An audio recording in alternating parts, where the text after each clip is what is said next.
Hello and welcome back to the CI Sports Zone. I'm Christopher Huselig. Joining with me, as always, my co-host Thomas Garverick, and return of yet again the special guest. He is the general manager of Clutch Sports Media. Yeah. Give him that full title, Christopher. Come on now. Don't worry, he is not Alex Berger this week. I fixed that before we started today. So, oh man. All joking aside, thank you everyone for joining us on the WMBD Plus app. We appreciate everyone for tuning in and listening to some of the randomness we have to talk about. Had some good basketball performances from the boys and girls last week. I know we'll talk about it here in a bit. I know Rich Woods came off with a pretty tight big win. Jonathan will get on that, but Jonathan, what are we kind of kicking off with here today? What do you got your eye on? How's things looking in the high school basketball realm? Well, we're right in the thick of it right now. We're just kind of around. We're past the halfway point of the season for the girls' side. We're around kind of the halfway point, just past it now. I think on the boys' side as well. So we're looking at only about another month or so until the playoffs, which is crazy to think because it feels like not that long ago. Season was just kind of getting going and we're kind of trying to feel things out, and now we're sitting here in January and I'm like, well, we better kind of figure out kind of who are the contenders and and everything, and it's still just so wide open, especially on the boys side. A lot of really good games going on. I want to talk about Rich Woods. You talked about it briefly, Chris. They're probably the hottest team in the area right now. They have won 8 straight, which given the landscape and given how much parity we've seen, especially among the top teams in the area, 8 straight wins is pretty impressive. There haven't been many teams that have had a stretch like that. Also, Morton has been playing pretty well too. I saw them there briefly first. I saw Morton play against East Peoria back on Tuesday. That was a really big win for Morton. But kind of going back to Rich Woods just real quick, they beat Chicago Kenwood at the Peoria Showtime Classic. That was back on Saturday. New event at Rich Woods High School. Won by 1 point. Rich Woods has beaten multiple pretty good teams from Chicago this year. They beat Mount Carmel. They beat St. Lawrence. And again, those are some of the private schools. Kenwood obviously a longtime public league power. So the Knights are looking really good right now, despite Amarion Smith-Holly, their star sophomore guard. He got hurt, unfortunately, in the game against Limestone, which they won on Friday night. So Smith-Holly's going to be missing about 3 to 4 weeks or so, but the good news is with that time frame, he should hopefully be back definitely by the playoffs. So that's good news for the Knights, and that's just a really deep team. And it's showing in how many points they score per game as well. They have a lot of scoring options. So I'll be really curious to see how Rich Woods fares without Smith-Holly here for the next few weeks. But they're playing well. My pick is the top boys team in the area at the moment. And that includes that 8-game winning streak, winning their holiday tournament in Pekin, correct? Mm-hmm. Yes, it does. Well, and looking at it before that 8-game win streak, they had that 2-loss, it appears, to East Moline United and Manual. Yep. And Manual, that's a cross-town rivalry. You're gonna get the best out of both teams. Yeah. And what is that? A 5-point loss to Manual. That's not a bad loss at all. At Manual's, it was at Manual. Mm-hmm. So I mean, it's You want to talk about rowdy environments? Whenever Manual and Rich Woods get together for basketball, it is usually standing room only. Yeah, that is one of the best rivalries we have in the area when those two schools are at their best basketball wise. Really, when any of the Peoria schools, any combination, Peoria High and Manual, Peoria High and Rich Woods and Manual. When all those teams go together, it's always a whole lot of fun. So and all of them are great this year. This has been a real nice stretch over the past few years where all 3 of those teams have all been really good. Definitely, kind of within the top 15 to 25 or so in class. Well, 3A for Peoria High and Manual. Rich Woods also kind of in the top, 2 dozen teams in class 4A. So yeah, they're a lot of fun. And I also want to talk about Morton real quick. We saw some highlights of them real quick. That was a really good win against East Peoria. EP kind of controlled that first quarter, I saw. But Morton and Brendan Petty looked really good. I don't know if you guys have seen much of Brendan Petty play basketball. He was obviously a star in their football team as well. A lot of comparisons with Quentin Kitt. A is they kind of look like they have kind of like the same kind of dark, very curly hair and everything. They're both about the same height as well. But really a lot of similarities between those two players. So Petty, I think a player that could be the next big thing in the Peoria area. And Morton's is so deep. Alex McKee, he's going to score double figures each game.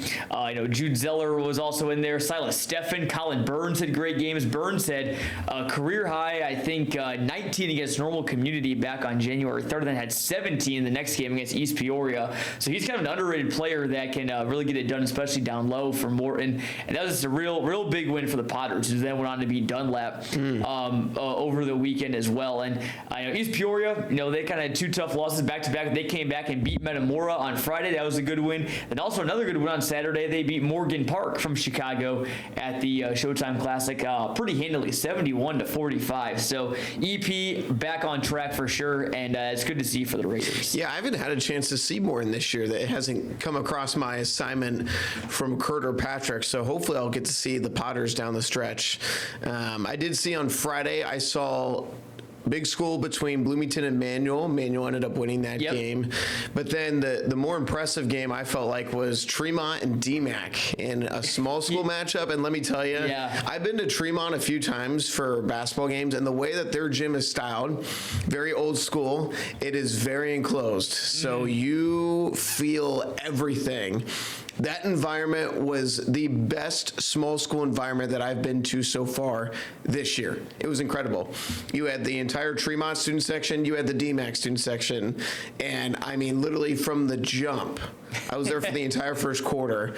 I mean, it's just chaos. I don't know how the coaches are communicating with their players. They're literally like this, like Calvin Sampson for Houston. You're just like yelling like this. That was literally the entire first quarter. Coaches just barking at players because that's the only way you could hear them. So that Tremont DMAC game was awesome. It was in Tremont, and DMAC went on the road and won that game. Very impressive for the Chiefs. Yeah, that was a good win for DMAC, kind of coming back after an overtime loss to Hayworth earlier in the week. So that was a good bounce back win for DMAC. And yeah, Tremont's gym really cool. I enjoy going there. It almost kind of looks like old airplane hangar style with kind of like the dome, the curved roof, and it has kind of like the patterned wood. It's kind of like diamonds. There's a name for it. I can't remember it. I'm not an architect, but yeah, Tremont's gym is really fun. I enjoy the big turkey they got painted on the walls as well.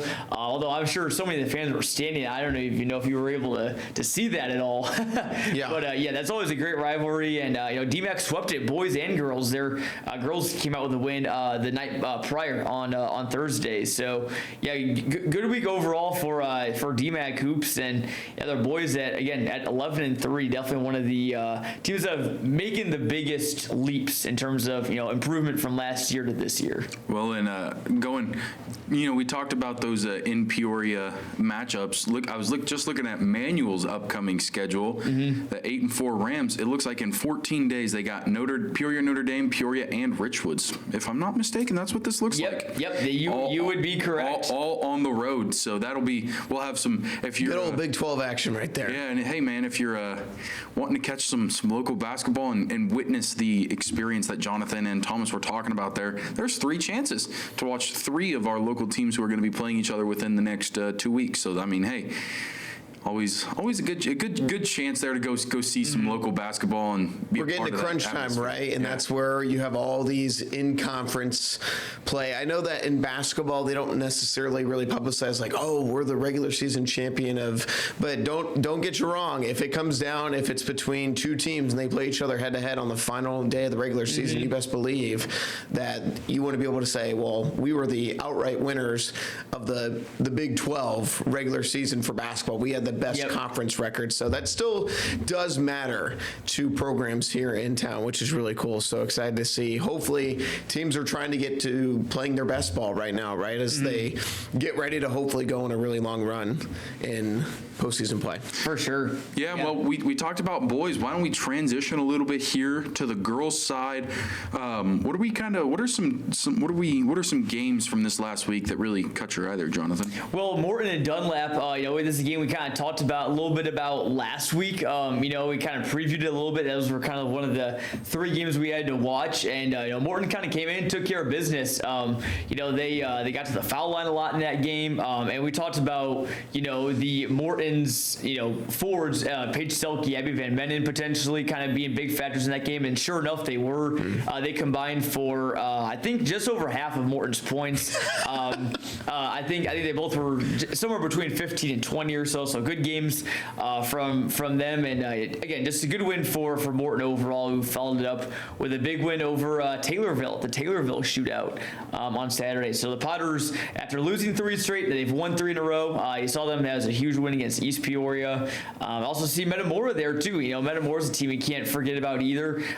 2 big wins for them last week against Limestone and EP. So again, they're kind of them and Dunlap are kind of on that second tier, I'd say, of Mid-Illini teams. Washington and Morton still obviously up at the top as well. Also, Pekin had a strong week, won both of their conference games. So Dragons got back on track. I think they're kind of in that second tier in the Mid-Illini as well. So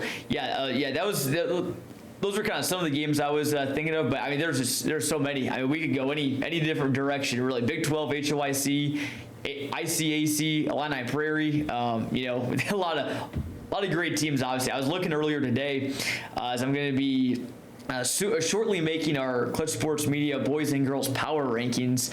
They'll be on our website here later today on Monday as we record this, and there are so many teams in the area that are 500 or above for girls basketball. There's just probably over 20, I would say right now, and we cover right around 40 or so schools for CSM, and definitely over half of them having winning seasons right now, which is awesome. Yeah. What are some?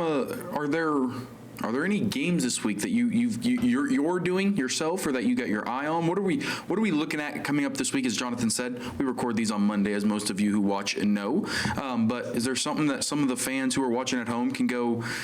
Some games throughout the weeks they might be able to catch up on. Yeah, well, our CSM crew are looking at doing Peoria High and Richwoods boys on Friday. That's going to be a big one. We were just talking about girls though, and there's going to be 2 matchups of the year. I think you guys probably know it's going to be between Washington and Morton. Well, part 1 is this Tuesday at Morton. That's a can't miss game. January 13th, 7 p.m. tip off. I will definitely be there in Morton covering that game and providing updates for that one. So that one will be big. Dunlap and Metamora also playing girls basketball, which is going to be a big one on Tuesday as well. I'm excited to see Dunlap and Washington for boys on Tuesday. I think Dunlap, they had a really big win. If you guys saw, they beat Rock Island last week, and that was a really good win because Rock Island saw them at the State Farm Holiday Classic. That's a really good team that scores the ball a lot. One of the better teams, outside of Chicago, probably one of the best teams outside of Chicago in Class 4A. Them and Richwoods, I'd say, but good win for Dunlap, and I'm curious to see how they keep it going against Washington, who's also playing some good ball right now. Those are kind of some of the games that kind of jump off my right away. I'm trying to look at some small school games. There's the ICAC conference tournament, so that's Brimfield, Elmwood, Peoria Christian, Peoria Heights, Delavan, Illini Bluffs, and also North Fulton and Rova Williamsfield. That tournament starts today here for the boys on Monday and wraps up on Saturday, so that should be a fun one. And also the HOIC conference tournament starts on I believe Saturday, I think. There you go. So, going to be some cool conference tournament season coming up. Let's give a shout out to Jonathan just listing all those names off dome right there. That was awesome. It's truly amazing. Jonathan steps into here every single week and has the wealth of knowledge when it comes to that stuff. It's pretty impressive. I saw this article this morning in the Journal Star. So back to boys hoops this week. I know that this was on my mind and it just popped back up to me. Metamora boys basketball has a 50-game win streak at home. Yeah. Wow. It is. It's one of the longest in IHSA history.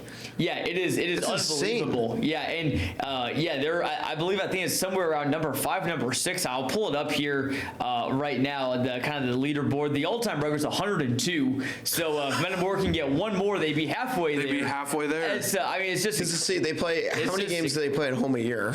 You know, Gosh. you figure you probably play about 10 or so, give or take. You know, maybe a little bit more, maybe a little bit less. But that streak's been going back since the COVID shortened season in 2021. That's incredible. Which, they lost. I think it was to Washington. I saw in a close game back then. So, And yeah, that's it's- impressive given the fact that you've had Washington, East Peoria, Morton, yeah. Dunlap, and the fact that Metamora, you know, for the last, 5-6 years maybe, has not lost a home game. That's incredible. Yeah, That's incredible. It is insane. And, you know, Tepke Gym obviously provides a great, you know, kind of home court advantage. You know, it's a much smaller gym than what you would expect from, you know, a Mid-Illini school, right? Frequently the big games there do sell out and everything. So, it gets very loud in there. You know, the Metamora students obviously, you know, really leaning into basketball a lot, especially given the success that they've had. I know, you know, Metamora is, you know, for a long time, you know, it was a football school, and, you know, I think you can still make a strong case that they are. It's been a great tradition there, but especially, since COVID, I mean, basketball has just really taken over. And the students love it. It's loud in there. The court, obviously, I think maybe a little bit smaller than maybe some other ones. So I think, that maybe gives a little bit of an edge to Metamora because they're just used to it a little bit. So, I mean, 50 games is crazy. The rest of Metamora's home games this season include they're going to have 2 games. Well, we have one coming this week against Dunlap. That's on Friday, the 16th. They'll also host 2 games at the Redbird Roundball Classic. Next week, they will play Washington, and then they'll also take on Yorkville Christian, so 2 pretty good teams there. Okay. Then they get Morton and Canton and Springfield, all 3 in a row. So they have 5 home games in a row coming up Wow. end of January. Then they get Limestone and East Peoria in February. So Man. if they can, finish this season at home undefeated, that's going to be really, really huge. For the Yeah, Redbirds. and I've been really impressed with Metamora. I know that East Peoria gets a lot of the headlines right. Don't get me wrong, Cole Du Bois and Quinn Kidd are awesome. But every time I've seen this Metamora Redbird team, they're a really good team. They have a bunch of dudes who can score. It's not like it's just one guy who is averaging 25 a game, 20 a game, whatever. But yeah, Metamora just a team that has just been really consistent over the course of the last 5-6 years, and that is just an incredible feat to have. Like, because especially in high school, it's very easy to just have an off night and lose at home. Especially in basketball too. Yeah. I mean, it's a lot more. You see a lot more upsets in basketball and Sure. everything, and it's good to see Metamora have that streak too. Guys, something to brag about.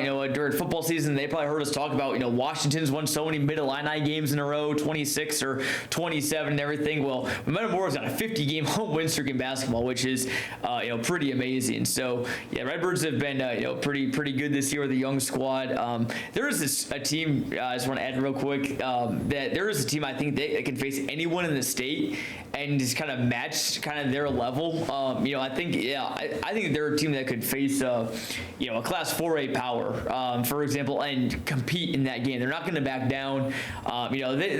Sometimes they do kind of have a slow start. They had a slow start against Limestone earlier. Ended up winning that game by 21 points though. So they'll kind of go by and do their thing. But excited to see what the Redbirds do the rest of the season, especially with a group that has a lot of talented sophomores.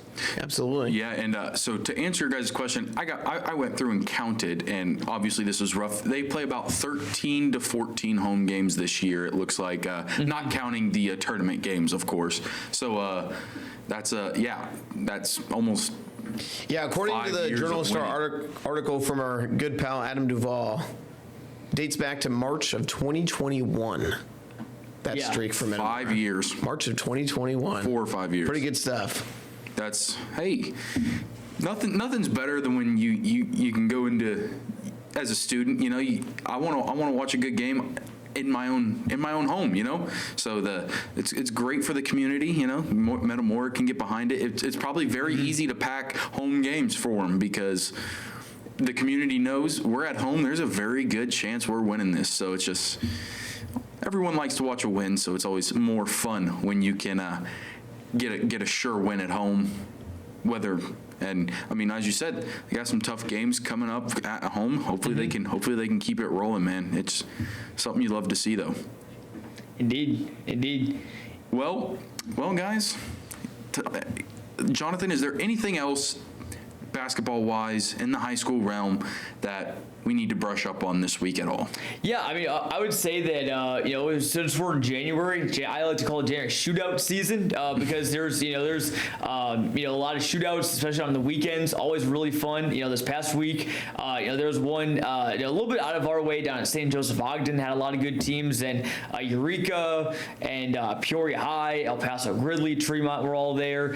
We broadcast a shootout down in Clinton that was really fun. Got to see a couple local squads like Hayworth, Peoria Christian, Peoria Heights down there. Obviously, there was the one at Richwoods, the 2 games, East Peoria and Richwoods as well. And it's going to be more coming up, especially with it being MLK Day weekend. There's going to be tournaments in Sterling, Moline, a couple up by Chicago. Central Catholic is going to have kind of a cool event on Saturday and Monday. And next Monday, January 19th, again, we'll have to, this will be a conversation for a different time. We'll have to see if I can be back here next Monday, because next Monday, obviously, is MLK Day, but it's also the Mid-Illini Big 12 girls shootout. So Mid-Illini Big 12 teams face off all day long at Pekin. It's a great event. I'm going to probably be there for at least several of the games and everything, but that's gonna be a great event and gonna be some really fun games against maybe some opponents that these schools from around here don't normally face. Teams from around Chicago or down south or the Quad Cities or just wherever. It's kind of a cool. A lot of really cool and fun games, some good tests too as well for both the boys and the girls. Well, Jonathan, thank you so much for joining us every week most weeks as we you help us navigate your wealth of knowledge is much appreciated on the podcast and appreciate being here. Kind of adds to the context. So thank you guys so much at home for watching us on the WMBD Plus app, and we will be back with a little bit of college stuff after this short break.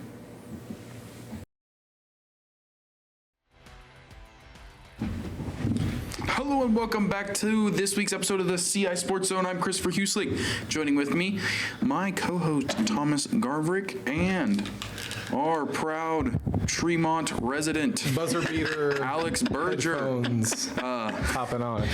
As that says, proud Tremont Turk. Yes, I am. For those of you just joining us, we just got done. Alex, I didn't see you at the game on Friday night. I was out there shooting their game against DMAC. Didn't see you in the crowd. Yeah, no, I'm sorry. there's Change that right There's now. something to be said. Hey, I support the team, but like my sister doesn't do dance anymore, and so I'm just like, well, I go to some that I can, and then You're telling me that you have better things to do on a Friday night than go support your high school alma mater? So there's this game called Animal Crossing. Anyway. That won't stop us from getting into. We're getting into college sports. Is that what we're doing first? Man, you know it. But as I was saying, we just got done talking with the Jonathan Michael about some high school sports, and now, guys, the ever intriguing NCAA Division I FBS football playoffs just keeps getting more interesting.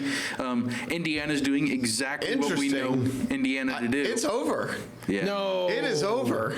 Yes, it is. There is no more intrigue. I've seen enough. What? Indiana is going to wipe the floor with Miami. This team, listen, I have doubted Indiana. I thought Oregon would come out there and compete. Oregon, that was the most disappointing performance from a team who is littered with some of the best talent across the country. And it goes to show that in this new era of college football, that having a bunch of 4- and 5-star recruits and all the flashy guys, it does not matter. Indiana, I mean, truly, like that game was over literally 3 seconds into the game. The pick six, it was over. It didn't even matter that Oregon went down the field and scored. I think I got It was this. over. I think I got this quote from Madden, maybe, but it was close until the opening kickoff. I love that saying, and it really. I think you're right. That Miami Ole Miss I was saw- an instant classic, right? You had Yeah. multiple lead changes in the fourth quarter. That game was epic. You know, I was heartbroken for Ole Miss. Their defense just couldn't come up with a stop. You have to tip the cap to Carson Beck, who's like 25 years old now or something, right? It's Like, about as instant of a classic as any Grey Cup has ever been. The real classic that's going to happen. Now, I am not saying that at this point, the trending merger of where it's going to go, it's like 99% going to be Indiana winning. I like this Miami team. And all I'm saying is, while Indiana has the chops to possibly be the greatest football team we have ever seen in the college era, and by college era, I mean ever for college football, don't be surprised if these Hurricanes pull out something. Well, and like here's the. I saw. I'd be shocked. I'd be very shocked. I'm As just you going to be should honest. be. As you should I saw be. a cool. Cignetti is the best. I saw a cool statistic that was pulling out Indiana and Oregon's like their numbers, Yeah. and Indiana had like it was 4 or 5 5-star, and Oregon's was like it was. I don't remember the number for I Oregon. think Oregon's was like, between 40 and 50. I think it said 50. Yeah, it but was- either way. Incredible It just, recruiting college. one, that goes to show the recruiting that Indiana did. They went and Yeah. found people who may not, I mean, Right. Fernando Mendoza was not the craziest touted quarterback No. when he transferred over. Did you know who he was before this year? Yeah, I knew who he was last year. Fernando Mendoza? Because they had a really good season last year. So, I mean, That's the crazy thing is I didn't know anything about him at Cal. No. Because I mean, unless you're staying up and you're a college football sicko I am on the West Coast watching Cal play whomever, play Stanford or something like, it's incredible. But I think it Yeah. goes to show the job that Kurt Cignetti's been doing over there too. What a coach! Yeah. And he could be anywhere he wants to be right now. He literally has his pick. He could go wherever he wants, and he's chosen to stay Indiana. at Indiana. And Yep. you know, it's mad props to him. I mean, that Indiana team gets more and more impressive each week. They have I think I saw it was 5 or 6 50-point games. And they're going nowhere. And like That's the thing. And what's also interesting is if you look at Mendoza's stats, this was a big thing with the Heisman is he doesn't have the most off the page popping stats. No. But one, he doesn't make mistakes. Right. 2, the rest of that offense is so good. That defense is phenomenal. Nobody they've played in the playoffs has really put up that many points. Oregon put up 22. Alabama put up 3. But the thing that's is- 25 points your defense has given up in 2 games. Yeah. In the college football playoffs against what is supposed to be the 12 best teams. Yeah. Well, Up I for- think up for debate, but you we get what can I'm all saying. agree that the college football playoff has yet to produce Yeah, no, whole nother thing. the 12 best but teams. you get- It was clear as day. Like the fact that, and I think Miami was a weird case because Miami was literally ranked in the top 3 at one point this year, and then they went through a skid, and then they won out. We all know that Miami should have never been the 10 seed in this tournament. No. The beauty of it, and that's part of Should have been like how 4 or 5, maybe. Sure, Miami, really, really good football team, and it's funny because like me and my buddies are watching Miami the last 2 weeks when they beat Ohio State and then beat Ole Miss. We're just like, how did this team lose to Louisville? Actually, I was at my alma mater's homecoming, and I remember watching that game. It was on a Friday night, and I remember just watching. I mean, Miami looked awful. Yeah, man. It's crazy what happens when teams just get hot at the right time.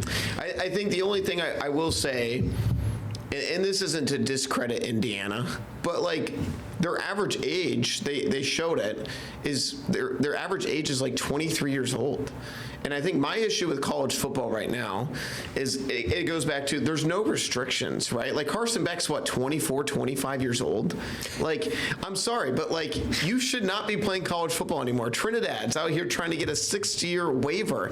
Dude, your time in college is over. It gives me hope, man. Carson's only 23. Well, still. Hey, I mean, Cal State even- Tech, if you're looking for a QB? So with a red shirt and a COVID year, I could still be. And that's just I could have played. the but- NCAA should have never granted. Thomas, an you have extra another year of eligibility. Well, I'm sorry, but they should have never granted an extra year of eligibility for COVID. I'm sorry. But here's the thing. So I didn't get to play a single game my freshman year of college, which was 2020. We didn't play. Right, but college football did happen during the COVID era.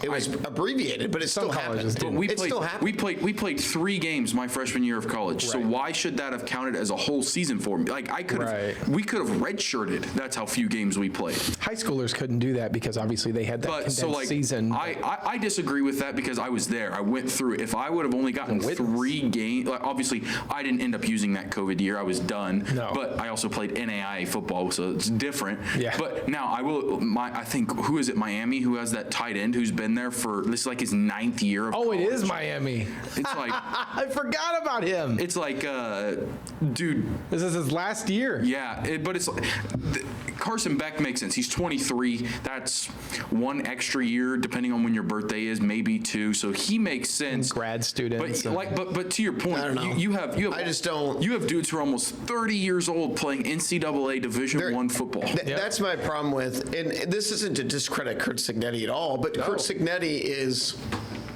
he is taking advantage of the parameters, right? And he's leaning into it. If I was a college head coach and if I could replace guys with 22, 23-year-olds instead of 18 and 19-year-olds, I'm doing that all day. That's why Saban got out.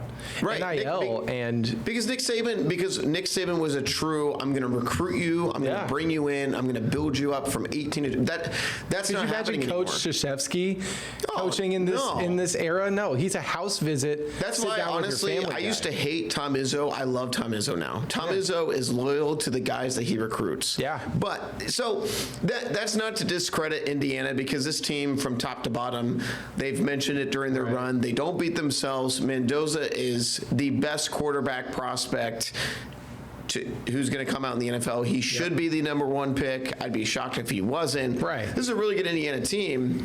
That is my biggest thing that I would love to see going forward is a more strict guideline of like, hey guys, after being in the NCAA for like 5-6 years, you need to leave. Like there's no more applying for red shirts. There's no applying for exemptions. It's hey, you need to move on with your life. Well, and It's then time. and then also. I haven't seen this yet for football, but for basketball, you've got guys who are in the NBA, the And they G came League, back. and they came back. Yep. That's and like they that- go out on the floor to boo. Who was? I don't remember who that guy was. I can't It remember was his name. so Baylor But- just did that. But he Yep. he literally was the 31st pick or 32nd pick in the NBA draft of 2023. and is now playing college basketball. Like, okay. Again. Like, once you have, I don't care if you're on the like people are like, well, G League, no, I don't care. If you've gone and played professional basketball Yeah. in any way, shape, or form, You can't come back. I You don't shouldn't. think you should be able to play and college sports And at again, all. the NCAA is too scared to enforce rules because they are so because they worried. keep getting sued. Right, they're worried about getting sued. They don't want to lose money, right? And they keep losing the lawsuits, which is what happened with NIL. They went to court, they lost, they got forced to pay. So now, as they keep getting these lawsuits and they keep losing, that part, like, I've never had an issue with players getting paid. Like, I don't care. Like, that doesn't bother me. What bothers me is, and again, I've just said this, it's not college sports anymore. It's minor league. It's whatever you want to call it, which is fine, but, like, call it how it is. But, like, again, at some point, it's like, hey, this college game was designed for 18, 19, and 20-year-olds, not for 23, 24, 25-year-olds to stick around for 6 years. well, and then I saw That is my issue I have with the current landscape of college. I was sports in watching a general. sports talk thing that I completely agree with. I think when you come out of high school, you can go. You commit to a school. You should get one transfer. You can go wherever you want. Obviously, you were 18 years old. You may have made a wrong choice. A coach may have left, and then once you leave, unless there's like extenuating circumstances, like the coach who recruited you left, you just have to stay. Like, I just, Yeah. being able to, if you're in college for 5 years and you play for 5 different teams, I just think that's like, Well, and it at that point, you're At some at that point, point, you're what needs chasing to the happen NIL. is the teams need to the coaches need to step in and just say, look, like, Yeah. I have no interest in somebody who has just jumped ship every year. And let's bring it locally even. Standout wide receiver for ISU, Dylan Lord. He entered the transfer portal and came back. Actually, my friend from ISU, Jaden Cohn, broke that story, which Dylan Lord had posted 2 minutes before. However, still coming back to the school after entering the transfer portal, are we seeing an age, we are seeing an age, I should say, of college sports where it's the equivalent of signing an extension after declining your team option. That's how it is now. Yeah, I mean, that's what it is, right? Like Dylan Lord had a amazing game in the championship game. Yeah. If I were him, why wouldn't I test the waters? Test the water. And that's- Why wouldn't I see if the University of Illinois, who's 45 minutes from Bloomington, is like, hey man, you know what? We think you can play with the big boys in the Big Ten. We'll take it. And we're going to give you XYZ money. Yeah. We'll do that. Like, I understand that. Like, I understand kids at mid-major schools who are really good and go, okay, now I'm going to try to set myself up to be, NFL in the prospect. NFL. Exactly. And I get that, and that's what I'm saying. Go ahead and transfer once, get to that bigger school. But Right. it's just, I think it's But- excessive when you can transfer 5, 6, 7 times in 4 years. And I'm sorry. yeah, but no hate to Lord. He had a really great Yeah. season. That was wants the to- mark of the NIL. That was the mark. He wants to move up. I don't have a problem with that. He ultimately decided to stay at Illinois State, which big props to him. For staying home, but he could have very easily. I mean, we're not in NIL. I'd be You curious can pay if, a like, player. I would love if there was so much like transparency of like, oh yeah, like This was interested in these him, are the and- teams yeah. that talk to me. I would love that. That's what I would be curious in is like, oh, who talked to you? Yeah, right? did Like, Alabama come to him and he was like, "No, I'm going to stay." That would be crazy. You know what I'm That saying? would Like, add a level of, oh my God, to this. Because if he is getting recruited by the likes of these big programs, Illinois, Big Ten, SEC, did Mizzou reach out to him? Did some of these other up did and the coming Kansas Jayhawks? Vanderbilt reach out to him? You know what I mean? Did he get? That's really interesting because he is, and it was really interesting when Jerry Beggs, who's the interim athletic director for Illinois State University, spoke to my sports communication class 2 years ago, talking about NIL and what the future of college was going to be. Chase Walker, who is now a star for Illinois State basketball, he was on the bench and he was just a rotational center. He wasn't the starter. And she talked about he was a huge NIL person, someone that a lot of Yeah. teams were looking at because it's all about the prospect. And with Dylan Lord being a freshman, that's a huge deal. Well, what's funny? So I won't share all the details of the story because it's, in my opinion, not my place to say. But I had a conversation when I went back to my alma mater's homecoming. Yeah. Ohio University, because Ohio and ISU have played each other in basketball the last 2 years. So that was cool. I got to see my Bobcats at ISU last year. Yeah. But I actually talked to Jeff Bowles, who's the head coach for Ohio, and I asked him specifically about Chase Walker. And he said he knew everything that Chase Walker in terms of like, oh yeah, I know how ISU was able to keep him. Oh, wow. He told me, I'm not going to put that on record because again, I don't feel like that's my business, but it was so fascinating hearing that from a Division I mid-major coach of like, yeah, there's like no loyalty anymore. It's whatever teams can offer me what. And so, but again, Chase Walker is a very loyal guy to the Redbirds. He's made that very clear.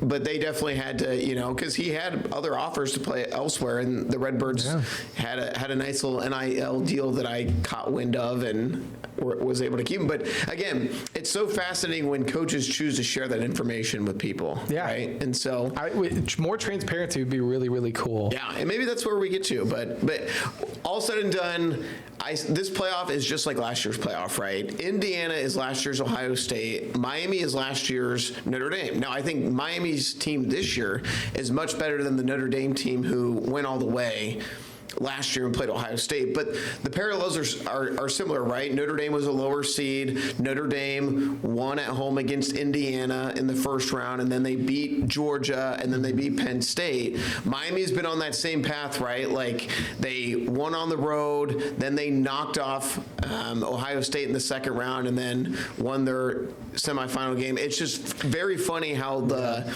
kind of the path to the championship has been very similar to last year's bracket. Would love to have seen last year's Notre Dame team go up against this year's Indiana team and just see how that would play out, because Indiana is better than last year's Ohio State team, and Notre Dame is better than this year's Miami. It's just very interesting. Well, guys, that's our college football takes for the day. That's our college. We're going up a level now. We got into that way deeper than I expected this morning, but we are going to take a... This morning, it's 2:45 in the afternoon, Christopher. way deeper than I thought this morning. Oh. Not yet. He puts these together pretty early. But we will be back with some NFL as the playoffs are underway. Let's do it. Welcome back to the CI Sports Zone. I'm Christopher Hueslick. Joining with me, my co-host, Thomas Garverick, and our proud Tremont Turk, Alex Berger. Fellas, I don't mean to brag, but I'm doing the best so far in our brackets for the NFL playoffs. It's early. It's early. I know it is. It's just like a March Madness bracket, right? I always tell people you never want to be at the top after the first round. You never want to be there. You want your team to get hot in those middle rounds, and again, it all comes down to your champion. But some really fun facts about the NFL wildcard weekend. Yeah. Most fourth quarter lead changes for wildcard weekend. 12 in the first 4 games. Most road teams winning after trailing late. Rams, Bears, Bills. Most game-winning touchdowns in the final 2 minutes. We saw that in 3 games. Most one-score games. You had 4. Yeah. 4 games decided by 4 less. I have said this all along. I know you guys love college football. But this weekend, right now... Me? I love college football. Come on now. Maybe not Alex. But this weekend is a reminder that the NFL is the superior football product. Always. It always will be. Always has been. I love college football. But what we saw... No. Now, don't get me wrong. The Patriots game, that was a snoozer. It goes NFL, Canadian football, XFL, I don't know, or UFL, and then college. That's crazy. But, go Battle Hawks. But incredible games, dude. Incredible games. Just great and we said it. When you have so many good games, you're bound to have one snooze. And it's 6 playoff games. Here's the thing, if you honestly expect every game to be just a banger, that's not going to happen. This is a common theme with the Chargers. Is it time to start a rhetoric? Because how'd the Chargers score 3 points? 3 points. I know the Patriots have a great defense, great secondary, but they have Justin Herbert. He's electric. Barstool Sports said it best last night. The biggest if man in the history of the if. So one of my good childhood buddies is such a Justin Herbert hater because Justin Herbert does have a long leash, right? He's been in the NFL for 6 years now and hasn't won. Now, objectively, if you watch that game last night, Justin Herbert has the worst offensive line in football. He does. I mean, there is not many NFL quarterbacks who would be winning a playoff game with that offensive line. I mean, he was under siege the entire game. It's like playing like a playoff football game. But he did not play well. As a Chiefs fan, we've had our fair share of bad offensive lines with Mahomes. So I feel for the guy. It's just it's really hard when you're just getting murdered. Everybody's been saying he was like struggling to get up. His offensive line was having to pick him up. He looked so defeated. This is the off season where the Chargers have to be in the driver's seat, or else nothing will change, and people will get either traded or fired, and we will see another Harbaugh on the market. See, this is what I don't understand. Like, the problems are not like, how is that on Harbaugh? Him not having a line, like, to me, that's a front office issue. They have no run game. It's a front office issue, and to me, we need to have a better offensive coordinator. It's a GM first. To me, Greg Roman probably isn't going to be the offensive coordinator. Somebody asked Harbaugh about it after the game, and he was non-committal about it. So I don't think Greg Roman will be back. But Amarian Hampton, their first-round pick, was basically a healthy scratch last night. He didn't play because I guess apparently he had this hidden injury that they weren't disclaiming. So he only touched the ball once. But to your point, Alex, they're not running the ball. So, I don't know. The Chargers have to definitely make some adjustments heading into next year because they've gotten to the wild card round. They're getting the playoffs. Yeah, they're getting to the playoffs, but that's not good enough. They got to figure out how do we take the next step. But hey, let's talk about those Saturday games. Oh, man. Hats off to the Panthers, Alex. I know that was a heartbreaking loss. It wasn't a heartbreaking loss at all. We were 8-9 going into the playoffs. They were playing with house money. It was heartbreaking in the sense like they took the lead, and then Matthew Stafford literally said, I guess Devonta Adams said that Matthew Stafford came into the huddle and said, let's go out and just snatch these guys' hearts. And that's what Matt Stafford did. He walked them down the field, scored the touchdown, they won the game. I mean, yeah, if they want to celebrate beating an 8-9 team like that, that's totally cool. It's the NFL, it's the playoffs, and it was a road game. And we were much better than an 8-9 team there. Dave Canales with some great coaching, somehow at times out coaching the best coach in the league, Sean McVay, and that was impressive. I'm happy with that. We had great running. The ground game was impressive. I mean, an incredible game for Jalen Coker. Shout out to Jamal Coker, my Facebook friend, who's I'll tell you what, Dave Canales and Bryce Young did show me something. Dude. Right? Because we got promised. This is what we wanted. Well, you worried because the Rams went up 14-0, and I literally said, this is going to be a bloodbath. And hats off to Carolina. Now, I do think that, I know that Rico Dowdle was unhappy after the game, and I do think for the best, they need to make a decision, and they already paid Chuba, so you feel like you just kind of Chuba, whatever. Chuba's funnier. Chuba is funnier, but you got to go. You got to go with one back. Chuba Hubbard. I'm against the whole. I'm against the whole like let's have a 2-back system. What? Okay. Wait. But general, for the Panthers, let's roll it back to the 2015 season where we were super successful until the Super Bowl. We had 3 running backs. We had Jonathan Stewart, Fozzie Whitaker. That was our 1-2 punch. But then we had Mike Tolbert as the fullback. Years ago. You make it seem like it was Otto Graham playing out. You will never see that again. With the way the league's evolving, you got guys like Patrick Mahomes, Josh Allen. Hey, you'll never see a 2 running back and a fullback. It almost brought a tear to my eye seeing Cam recreate the photo. When they with had Trey Jonathan Boston, Stewart and D'Angelo Williams, that was different. Those guys were both like. D'Angelo Williams is there too, man. Well, we have one more game tonight, fellas. We do. We do. Houston. Pittsburgh. I don't care about that. We need to talk about that Bears game. We've got to talk about Bears. Who cares about Monday night? It's playing tonight. We got it. Houston, Pittsburgh, Houston. Moving on. I'm not pressed about it. I'm not, and that's not even a thing at you, Christopher. I'm not even saying move on. I'm just in my pick. Houston Steelers are irrelevant. No, it is. Tomlin, enjoy free agency. Listen, there's something about these cardiac Bears. Yeah. There's just something about them. Something about the Bears. But it's crazy. So, like I said, I sent you guys that video. I was hanging out with some friends. We're like, let's go to Bloomington, Illinois B-Dubs. And I mean, the place was packed. It was loud the entire night. It was so fun. But I mean, nobody gave up. And I'm just sitting here going, it's 21-3 at halftime. Yeah. The Bears have made so many mistakes. Ben Johnson was very aggressive. They go for it. They don't get it. Their defense looks terrible. They can't stop Jordan Love. And then all of a sudden, the Bears just do it again. They scored 25 points in the fourth quarter. Brandon McManus misses a field goal and an extra point. Doors wide open. Caleb Williams kicks through it. And probably the most important throw of that game was when the Bears were down 11. What a throw. Caleb on 4th and 8. Nobody available. He's going to his left. Yeah. Perfect throw to Roma Dunze to keep the game alive, to keep the season alive. They end up scoring. That was one of the best throws I've seen in a high leverage, high pressure moment because Caleb had to create that play out of nothing, and he just drops it over 2 to 3 defenders. It was awesome. Why are we surprised?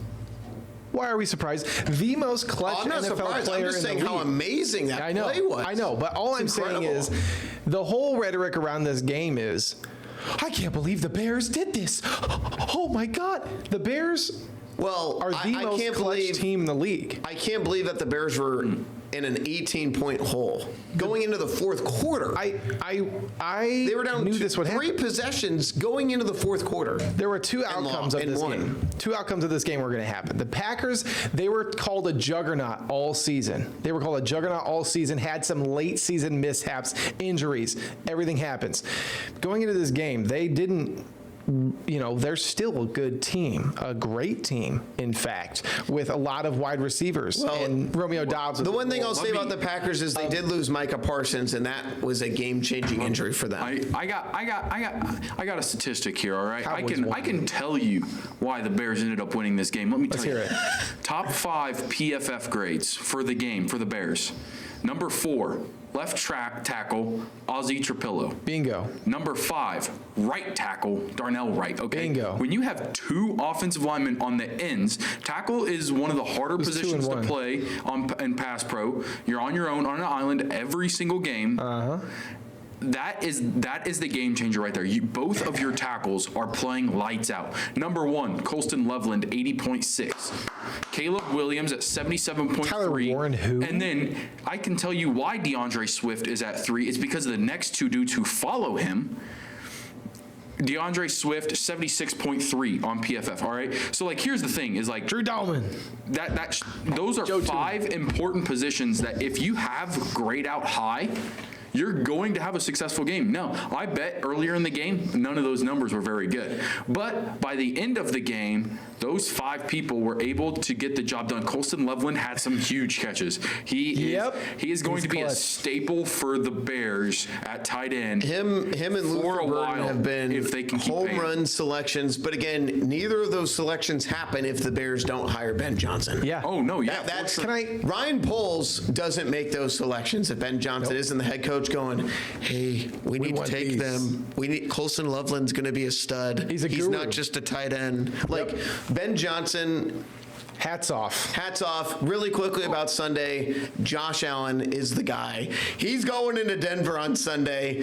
Or Saturday. They're winning. No. The Bills are favored. Bills are winning. Bills are and losing. Goodbye. Happy trails to the Philadelphia Eagles. So long. See you later. Yeah, they can enjoy Cancun. Can I give you guys a quick Seahawks are winning, though. preview? Can I give you guys a quick preview of a month from now? We are the best shuffling crew. The Bears. It'll be fun. We'll see. I think the Rams beat the Bears, but we'll see. I mean, It's hard to bet against Have the Bears. hope. I I think it's going to be a great game. I love the Rams. I said it last week. I'm saying it again. The Bills are going to lose on the road. They barely got it done. I can't against wait for next Jacksonville. Monday's podcast. Wait, they're cannot playing. wait. Who are they playing again? The Broncos. They're playing the Broncos. A better I can't defense. wait. Bills Game are over. winning. The Bills are favored over the 1 seed. don't What a care. disgrace. Packers were favored too. Oh. Womp. Well, guys, thank you. Packers don't have Josh Thank Allen. you so much for joining us again on the WMBD Plus app for this week's episode of the CI Sports Zone.